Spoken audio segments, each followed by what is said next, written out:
avait dit qu'on parlait de quoi au tout départ? Donc, Rhinoshield et... Ah oui, bonsoir. Ouais, c'est ça. C'est ça, yes. Ok, bonsoir. Le premier que je vais taper là. Tu vas taper un bonsoir, là? Ouais, bah c'est pour l'introduction.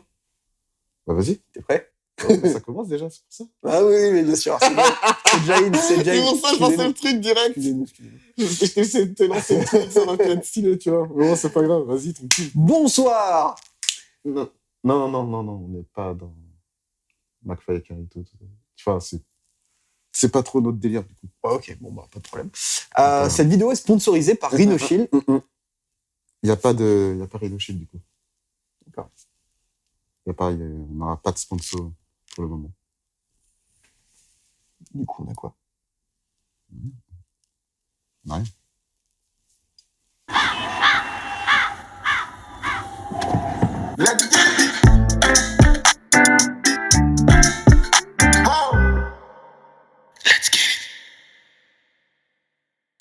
Salut tout le monde et bienvenue dans votre émission Let's Get It, l'émission 100% pop culture.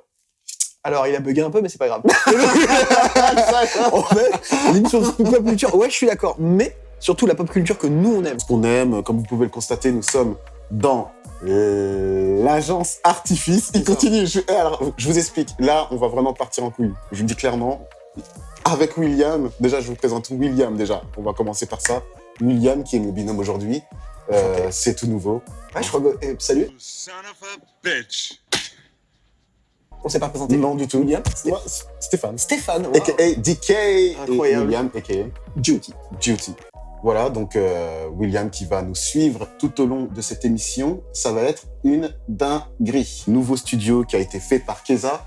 Keza qui est un des artistes de cette maison. C'est ouf, hein. Et ouais, comme vous pouvez le constater, c'est incroyable. Donc plein de bonnes choses, que du kiff et c'est... Je rajoute de l'animation. Ouais, Oh merde, on a vu mes notes. Ouais, il a ses notes. Il a préparé ses notes. Donc, Let's Get It, comme je disais, c'est de la pop culture. On va parler de ce qu'on aime.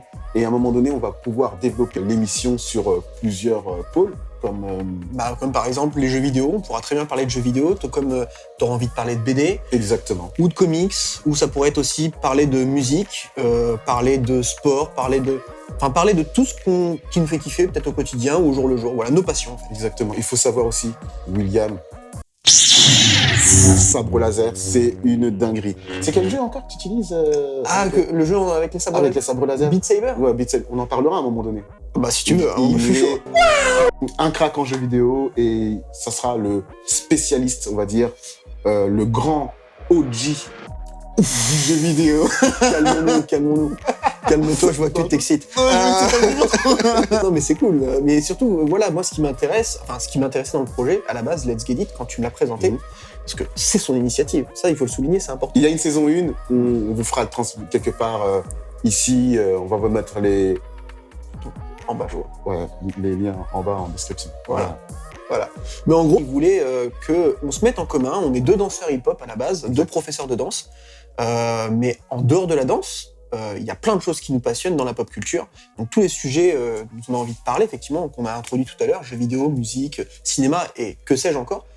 Et ouais, c'est parti d'une initiative de vouloir partager nos kiffs. C'est tout. Exactement. Donc voilà, je pense qu'on a fait le tour. On a fait un petit tour là. Super. Alors attends, ne va pas plus loin. Pour le public qui nous regarde à la maison, un petit indice qui s'affiche au-dessus de votre écran. Oui, c'est Motafocas. Let's get it. Bon, pour la rubrique BD, nous allons parler aujourd'hui de... Je vais parler aujourd'hui de Motafocas. Alors je vais me déplacer un petit peu pour vous montrer même la couverture. Donc Motafocas... Donc Motafocas a été dessiné par Run, donc c'est Renard, on l'appelle Guillaume Renard, et qui a été distribué dans l'édition Ankama qui est connu pour Dofus. Tu vois ce que c'est Dofus, le jeu vidéo? Oui, mais j'ai jamais joué. T'as jamais joué, moi non plus. Mais alors Motafocas, donc la BD, est sortie en 2006. Il y a actuellement sur Netflix l'animé, donc l'animé qui regroupe toute la première, on va dire la première partie de Motafocas et qui a été réduit directement dans une anime. Donc l'animation est sortie en 2016 T'es sûr de ton coup que c'est dispo sur Netflix hein? Oui, je suis sûr. Oui, il est sorti sur Alright, Netflix. Je suis sûr de sûr. On peut même vérifier si tu veux. Hein, vraiment, je plaisante. C'est à ce moment-là où la BD a été connue. C'est au moment où l'anime est sorti sur Netflix. C'est là où ça fait un gros boom, quoi. D'accord. Bon, c'était peut-être un petit peu connu avant déjà, non? Mais c'était plus un public de niche? Oui, c'est ça. C'était beaucoup plus dans le côté un peu plus underground. Mais du coup, Mutafukas, moi j'y connais absolument rien, donc il y a certainement des gens qui n'y connaissent rien. Hein. Alors, si tu me fais un petit synopsis, de quoi ça parle? Alors, Motafocus, en gros, ça parle d'un personnage qui s'appelle Angelino. Angelino, c'est cette petite boule noire que vous voyez là, juste ici. En gros, il vit dans une ville qui s'appelle Dark Meat City. C'est une ville fictive qui a été créée par Run, tout simplement. Genre dans les côtes ouest des États-Unis. C'est une ambiance très, on va dire, underground, très hip-hop. Et en fait, il fait sa petite vie tranquillement avec son pote Vince. D'ailleurs, Vince, je sais pas pour vous, mais c'est un de mes personnages préférés. Donc il vit sa petite vie avec Vince et d'un coup il se passe dans une histoire un peu chelou et il se fait en fait courser par des hommes en noir.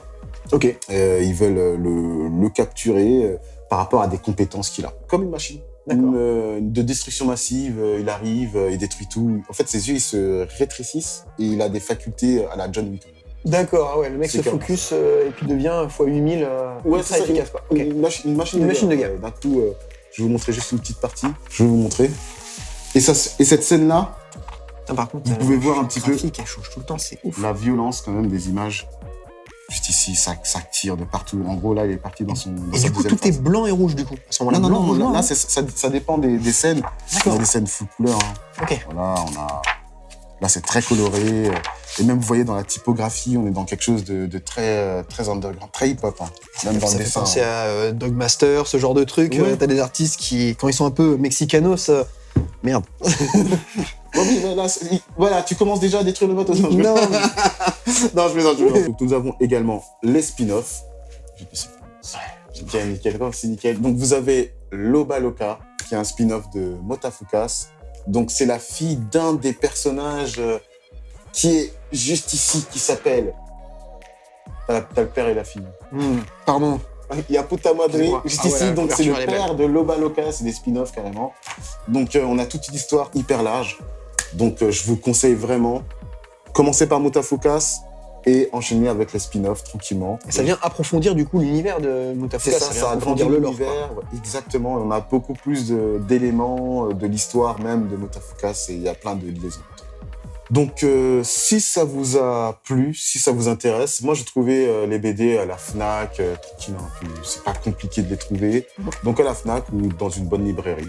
Voilà, en plus avec des boîtiers de toute beauté. Est-ce que tu peux m'en montrer celui-là? Ouais, bah, bien sûr. Même avec les côtés un peu brillants, moi je trouve ça incroyable. Vraiment, ils prennent soin. Les coffrets sont super collector, quoi. Ouais, ça se voit au niveau du dessin, la finesse, le détail. Donc voilà, je pense que on a fait le tour. Qu'est-ce que tu nous as préparé aujourd'hui? Là, il a été bon. Oui, il était bon. Parce que, en fait, aujourd'hui, j'avais envie de vous parler de jeux vidéo.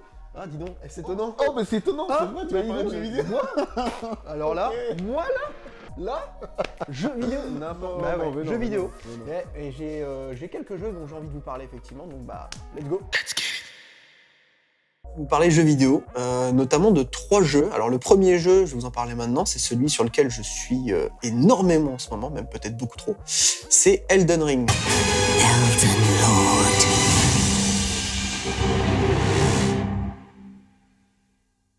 Lord. Tout le monde ne fait que d'en parler. C'est un peu la version grand public des studios From Software. Donc c'est des studios vraiment... pas dire légendaires, mais mythiques, ils ont fait toute la saga des Dark Souls. C'est des jeux qui sont extrêmement durs, de base, pas dire extrêmement durs, peut-être durs, voilà, mais exigeants, et c'est surtout des jeux où on apprend par la mort, voilà, tout simplement. On crève, on apprend à mieux combattre, mieux gérer notre jauge d'endurance, connaître les chemins des ennemis, les patterns des ennemis, en fait, leur comportement, pour pouvoir mieux riposter. Elden Ring, c'est quoi? C'est un jeu qui a été développé donc par le légendaire créateur des Dark Souls, Hidetaka Miyazaki, et ça a été développé conjointement avec George R.R. Martin, qui est l'auteur des romans Game of Thrones, en fait. Bon, alors, George R.R. Martin, là, pour le coup, je pense qu'ils ont mis que le nom pour un délire un petit peu commercial, pour vendre le jeu.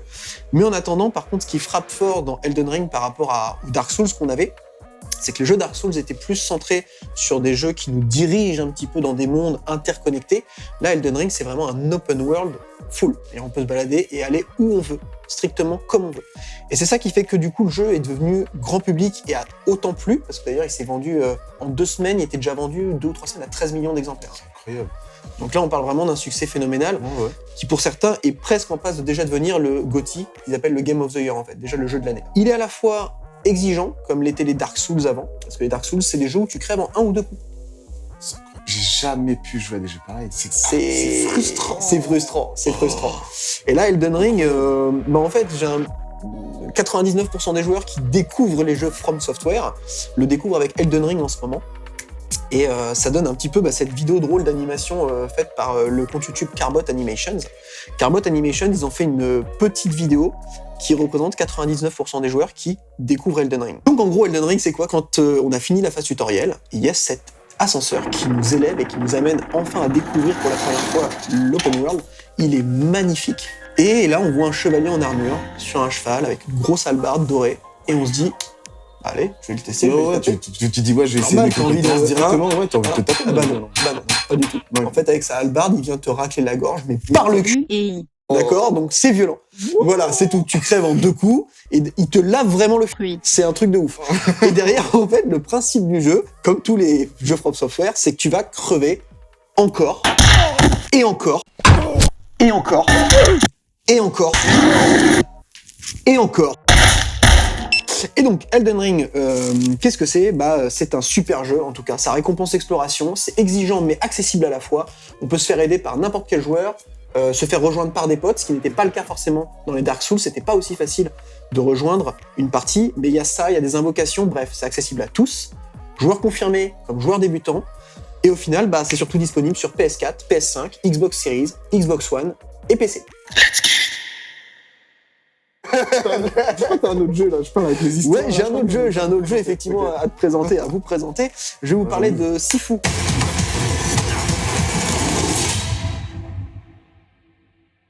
Qui est un jeu, partiellement exclusif sur PS4, PS5 et aussi PC.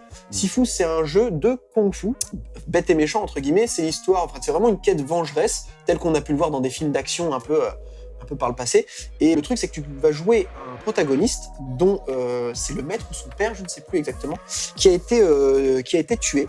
Et tu commences à l'âge de 20 ans et tu vas juste chercher à assouvir ta vengeance. Et donc tu vas enchaîner comme ça des niveaux et il va falloir que tu combattes, sauf que le système de combat, il est super dur, super exigeant. Il y a des touches pour la parade, il y a des touches pour les coups hauts, les coups bas, etc. Et surtout que la moindre erreur, tu la payes cash. Et le problème dans Sifu, c'est que si tu meurs, sachant que ça peut arriver très très vite, tu as un médaillon en fait. Ce médaillon te permet d'avancer dans le temps, de gagner en âge et du coup de ressusciter. D'accord. Donc du coup, il se passe genre 4 ans ou 5 ans et tu gagnes en force, en maturité, en technique aussi, mais à chaque mort, tu vas monter en âge. Et arriver à 70 ans, si tu passes par contre le cap de 70 ans, là c'est game over. Voilà. Et lui, il est déjà sorti en fait en dématérialisé depuis le mois de février et il sort en version physique là début mai. Donc ça va être, je crois, le 3 mai. Ok. Voilà. Donc Sifu sur PS4, PS5 et PC. Et pour le troisième et dernier jeu de la rubrique jeux vidéo, je voulais vous parler de Vampire the Masquerade Swan Song. Power. And don't forget, they are the prey, and we are the predators.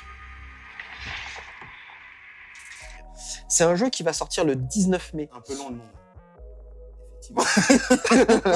C'est un jeu qui sortira effectivement le 19 mai sur quasiment tous les supports, je crois. PS4, PS5, Xbox, Xbox One, PC, et même peut-être Nintendo Switch. Vampire the Masquerade, en tout cas de base, c'est un jeu de rôle papier, d'accord. Et ça a été adapté en jeu vidéo, et là, ça va avoir une nouvelle adaptation. Et donc, en fait, on est dans un monde alternatif, dans un monde dans lequel les vampires vivent parmi nous, mais ils vivent secrètement parce qu'ils sont quand même bien organisés et ils ont plusieurs clans. Twilight. Voilà. Non, mais sans Edward Cullen et sans l'eau de rose à la con. Et donc, ce qui va se passer, c'est qu'en fait, dans Vampire the Masquerade, dans le jeu vidéo, du moins, on incarnera 3 vampires de 3 clans différents. Et tout va s'articuler autour d'un meurtre et notamment de certaines choses qui peuvent mettre en péril en fait l'existence des vampires dans la vraie société, dans la société actuelle. Et vu que les vampires sont tenus secrets par rapport au monde des humains, et tous les choix que l'on va faire dans le jeu, tous les choix d'action aussi que l'on va faire, vont avoir des conséquences sur la fin de l'aventure et sur la suite de l'aventure. Avec, ils ont promis plus d'une dizaine de fins différentes. Et est-ce que c'est un jeu en première personne?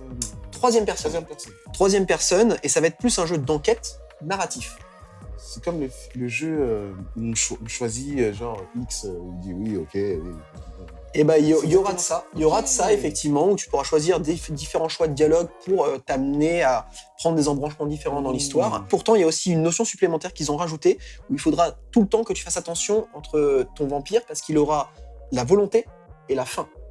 Et il faudra que constamment, tu fasses une bonne balance entre sa volonté, il ne faudra pas que tu éprouves trop souvent, sinon il cédera à sa faim de vampire. Et des fois, sa faim, il ne faut pas y céder tout le temps, parce qu'il y a des bons moments pour le faire et des mauvais moments pour le faire.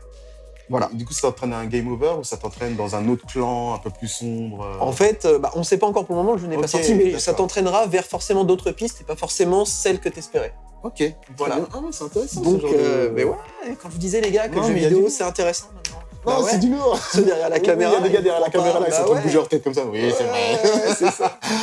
Donc voilà, Vampire the Masquerade, sortie prévue le 19 mai.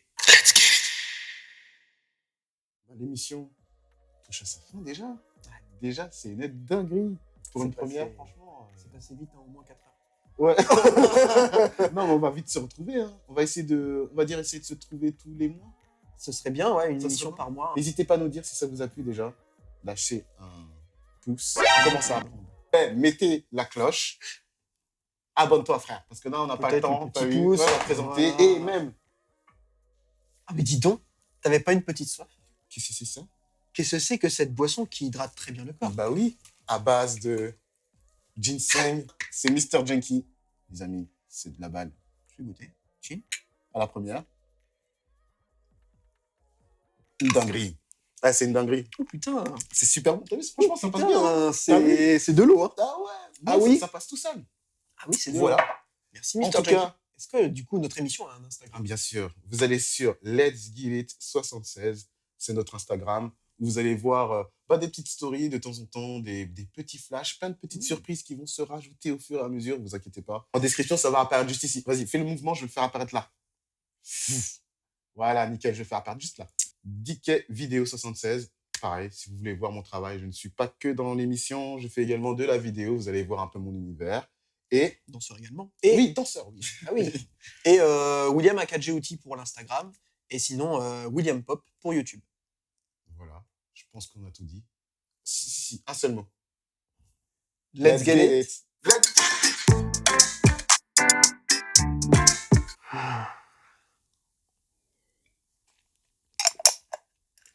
Et bah.